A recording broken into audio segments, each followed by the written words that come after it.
This show is sponsored by BetterHelp Online Therapy. When life gets hard, talking to someone can help. Whether it's venting, processing, or getting tools to deal with stress, visit betterhelp.com/super and lighten the load. Hey, brother! My goodness, my gracious, you guys. I am a big old fan of a heist movie. So when I found out how the Secrets of Dumbledore plot was going to play out, I was excited. Multiple briefcases. No one knows the plan. Yusuf Kama over there in the enemy camp. Double agent, plot twist at the end, it's Bunty who has the one true case. I even love the very idea that when it feels like everything is going wrong, it's actually going right. All of you, well done.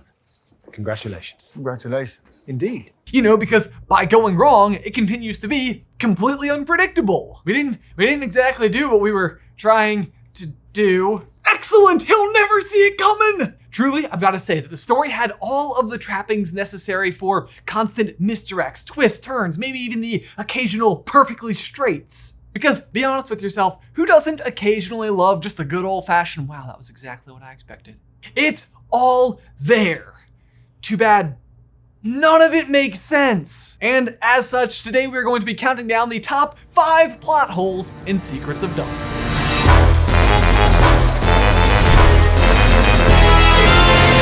Brother!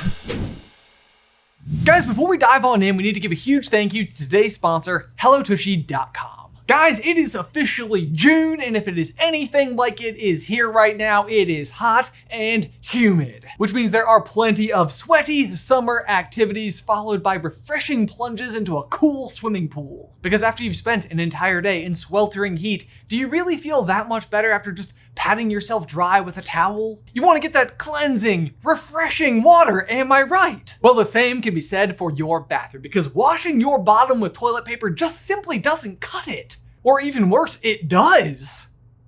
Accidental pun, by the way, though. I'm pretty pleased with how this ad is going. But honestly, guys, I do have to tell you, having these bidets both in my home and office have made the summer months that much more comfortable and refreshing. And a Hello Tushy bidet will install in less than 8 minutes and cuts down on your toilet paper usage by 80%. That saves you money and cuts down on paper waste. Plus, our viewers can get 10% off your first order and free shipping when you head on over to hellotushy.com/super. Once again, that's hellotushy.com/super for 10% off your first order and free shipping. One last time, hellotushy.com/super. Link is in the description down below. All right, guys, I think at this point in time, I've just simply had too much time to think about this movie. And as a result, I've just come to the conclusion that not all of it really makes sense. And if I'm being honest, it really didn't take that much thinking. Let's kick off with plot hole number 5, Dumbledore's entire plan. None of it works. Let's start by explaining what it's supposed to be, because like I said before, I actually think that it's a really interesting formula for something that could be incredibly interesting. I just don't actually think that in the end it tracks. The problem that they're facing, and it's a big one, is the fact that Grindelwald can actually see the future, which is a really difficult thing to go up against. You know, because he knows exactly what they're gonna do. So how do you combat such a problem? There's actually a rather eloquent solution. Complete chaos. The plan is almost quite literally, don't have a plan. But a highly planned lack of a plan, let me tell you. There's no plan like no plan, that's what I always say. The best plan being no plan. Or many overlapping plans. Thus confusion. It's working on me right now. Me too, Jacob. Me too. The idea here is to create so many possible futures that Grindelwald doesn't have any idea which one to pick. And it's a very fun idea. I see where Dumbledore's head is at, and the problem is, well, I guess just let me continue. Each member of the crew gets their own very confusing but also intriguing clue. Things like a necktie, or a note that will self-destruct, or a wand made of the wood that has only ever been used for the most notorious wizard of all time, Salazar Slytherin. Normal household objects, you know? The hope here is that each of these objects will eventually come into play in some type of meaningful, if not unexpected, way. Then from there, everyone scatters. Yusuf is sent to infiltrate the enemy camp. Good, I like it. Man on the ground who knows where his true loyalties lie. Bunty takes Newt's case. Completely unexpected. He's not gonna like that one bit. And then, actually, the next 4 just go together. Newt, Theseus, Jacob, and Lolly are sent on a mission to tell the Wizard King a very important message. Do what is right, not what is easy. Did he get the memo to deliver it as half-heartedly as possible? Oh, he did. Good, good, good. Seriously, Dumbledore, you don't want like all 6 of us to do 6 different things, cause even more confusion? No, he'd totally see that coming, keeping all 4 of you together. That is unpredictable. Plus, I gave Jacob a wand, so yeah. But doesn't he know Jacob isn't a wizard? Isn't that... Should we be concerned about that? It doesn't matter because they don't cause confusion and they are not successful in delivering the message, and Theseus gets captured. That's the real beauty of this plan, though. The more that the plan fails, the more it's working. Except what I actually feel like really needs to happen is for 6 random people to do 6 random things all at the same time. And then even amongst them, no one knows which plan is going to actually work. That creates a truly random future. Except, no, it doesn't. Even if this plan is properly executed, it still doesn't make sense. The future being seen means that the path there is also written. So no matter how random the actions of each of the individuals involved, even if they themselves don't know what they were doing, is always what they were going to do in the first place. Like, do you see what I mean? The future is the future is the future. The only people who are inconvenienced by not knowing what they're doing are the people who don't know what they're doing. Now, on the other hand, this plan would be absolutely brilliant if Grindelwald was, say, a Legilimens, if he could read minds. Then each of the members not knowing what they're doing actually prevents any one of them from giving away the grand scheme. Who wouldn't like our chances? As it stands right now, like, we're here and the future Grindelwald sees is here. All we're really doing is creating a bunch of squiggly lines in between, but here and here are fixed points. But actually, more on that later. Let's move on now to number 4, the Manticore Pit. I mean, this one isn't just a plot hole, it's a literal hole that the plot brings us to. But why? Now, it would appear that Dumbledore knew that this was going to happen because he gives Theseus the tie that ultimately turns out to be a portkey and their escape. But the bigger question is, like, what is gained from this side quest at all? Like, the whole idea with this particular prison is that it's like off-grid and nobody ever escapes from it, right? So if that's the case, I can totally see a situation where what's actually happening is Grindelwald is like hiding particular secrets about his plan inside of the pit, because who could ever reveal them to the outside world? So maybe Dumbledore knew that if Newt and Theseus could just get inside, they wouldn't know that they were seeing parts of Grindelwald's plan, but either which way, they'd be being exposed to it. Like, it would be one thing if the idea here was that being captured was like your own secret way into the prison, but that's just not it. Theseus gets captured and Newt goes and rescues him. It would appear that that was Dumbledore's plan. Theseus is definitely going to get captured, so we need to give him a way out, and Newt can just go save him. Woo.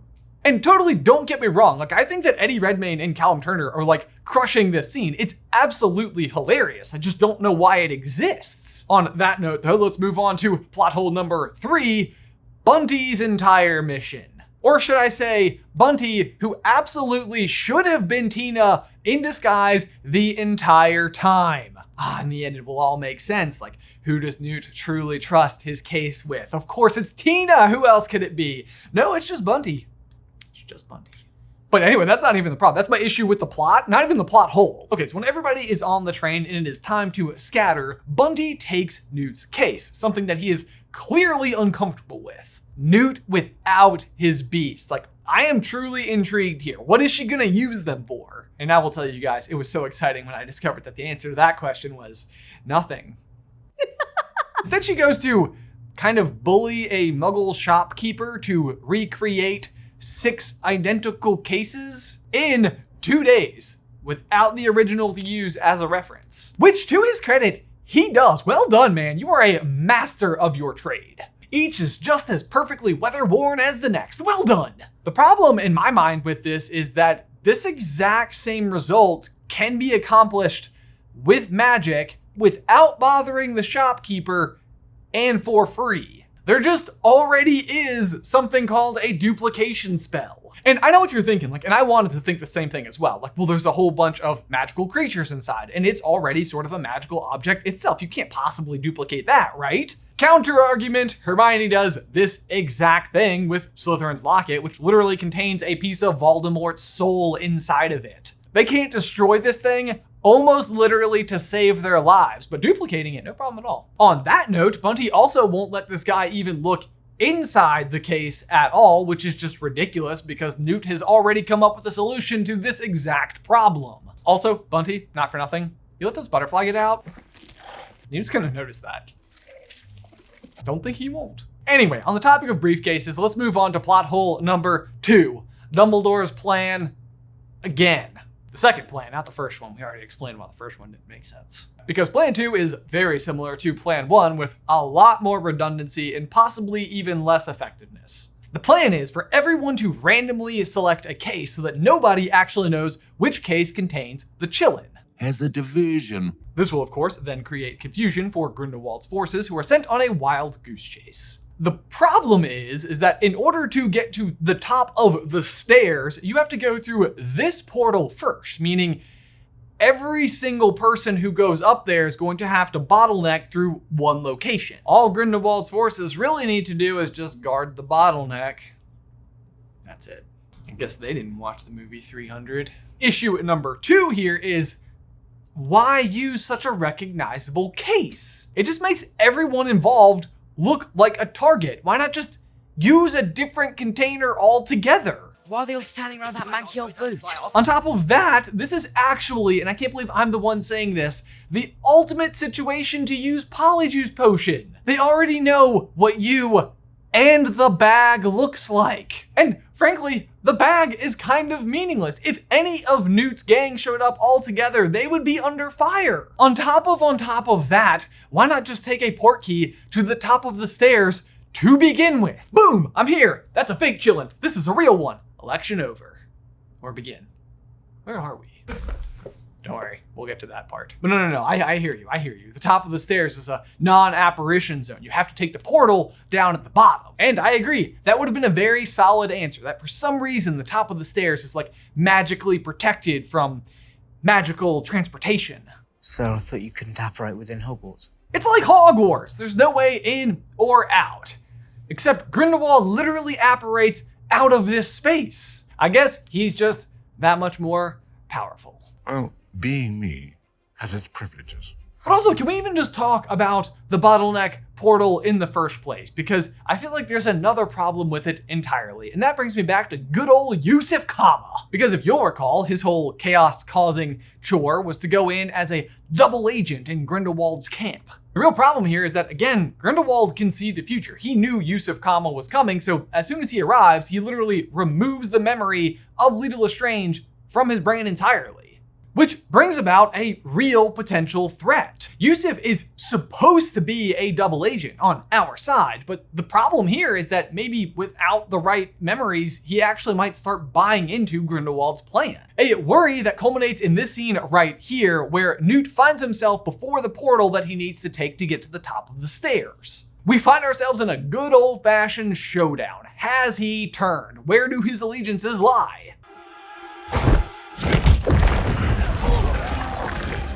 Whoop! Still on our side. Go good, guys! But also, while we're here, can I just point out the fact that the entire configuration of this scene also doesn't make sense? Oh no, Yusuf is here. All I need to do is take a step backwards. Like, in this situation, Yusuf and his questionable allegiance is not in Newt's way at all. He's behind him. What would have made way more sense if Newt rounded the corner and is facing the portal, but standing between him and the portal is Yusuf Kama. Now, his allegiance matters. Neither Newt or us, the audience, know where he stands. And Newt is officially surrounded. He's got bad guys behind him and Yusuf Kama standing in front of him. Yusuf could then extend his wand and we're like, oh no, he's turned! But then... oh man, he did the thing where he was pointing the wand at Newt, but instead he blasted the guys who were standing directly behind him. How cool was that? Questionable allegiance side plot successfully paid off. Too bad none of that happened. Either way though, that brings us to the final and biggest plot hole of them all. The Chillin gets to decide the leader of the wizarding world. Why? To be completely fair, they tell us in the movie that back in the day, Chillin used to be involved with this very decision. Well, she bows, but only in the presence of someone truly pure of heart. There was actually a time, many, many years ago, where the Chillin chose who'd lead us. Okay, great. But then Anton Vogel's entire argument for letting Grindelwald run in the first place is that then so the people are actively not choosing him as a leader. Let him stand as a candidate. Let the people vote. When he loses, the people will have spoken. This would be sending a much greater message to the public that they're actively not choosing him instead of not letting him run in the first place. Which if I was one of the other candidates, I would not be okay with. Like, didn't this guy just get arrested in America and then break out? And isn't he currently wanted? All right, yeah, no, he's not because he was cleared. By you, the Supreme Mugwump. He is hereby absolved of all his alleged crimes. Nothing shady about that, not one bit. No. Yeah, really cool. But like, also, didn't he just say that the people were going to vote?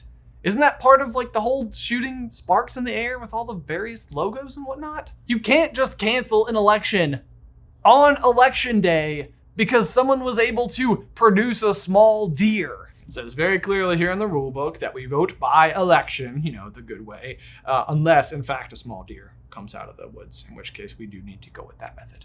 Honestly, it makes it seem like the entire reason you haven't been doing it this way the whole time is because you were not able to find a Chillin. But also it feels like it's been such a long time that an election has ever been decided that way that it kind of makes me wonder, like, would the people even know what a Chillin is? Why would they even trust it in the first place? Like, the climax of the entire movie is built on this idea that the people will trust whatever decision the Chillin makes. But there's also just no established reason for anybody to take it seriously other than the fact that once upon a time, a long time ago, this is how they determined elections. So I could totally see this as like a valuable campaign tool if you're running for, you know, supreme leader of the wizarding world. Vote for me, I'm Chillin approved. I could have even seen it as a reason to either pardon him or let him run in the first place. Say, hey, look guys, the Chillin kneeled before him. He's cool. But instead, no, we just go back to the old handbook. If a Chillin is present, no voting takes place at all. Either way, from there we discover that there were two Chillins instead of just one, and the other one is able to bow before Dumbledore, which is also kind of confusing and weird, but whatever. No, please. Aberforth and Dumbledore then able to block an unblockable curse, then break an unbreakable vow. And Dumbledore and Grindelwald fight inside of a bubble or something. And then Grindelwald exits magically from a space that nobody else was able to magically enter. All I'm really trying to say is, good thing Bunty made those briefcases. Am I right? No one can know everything, Newt. Well done, Bunty. Glad we got more of you. Also, guys, I want to invite you to Super Carlin Brothers Spirit Week, which starts next Monday, June 20th, and runs through next Saturday, June 25th. Each day, we have a different fandom that we are celebrating, and over on Instagram, you can display how you enjoy that fandom your best way. We have Mickey Monday, Pika Tuesday, Lightsaber versus Wands Day, Thor's Day, Formal Friday, and the 10-year anniversary of Super Carlin Brothers for SCB Saturday. In addition, next Friday, the 24th, we are going to be having an all fandom live trivia event here on Super Carlin Brothers main channel. It is going to be taking place at 6 p.m. Eastern Standard Time. We hope to see you then. Guys, as always, thank you so much for watching. Be sure to like this video and subscribe to the channel if you haven't already. If you would like to find out why the Chillin actually bowed before Dumbledore, you can check out this video over here. Otherwise, until next time, bye.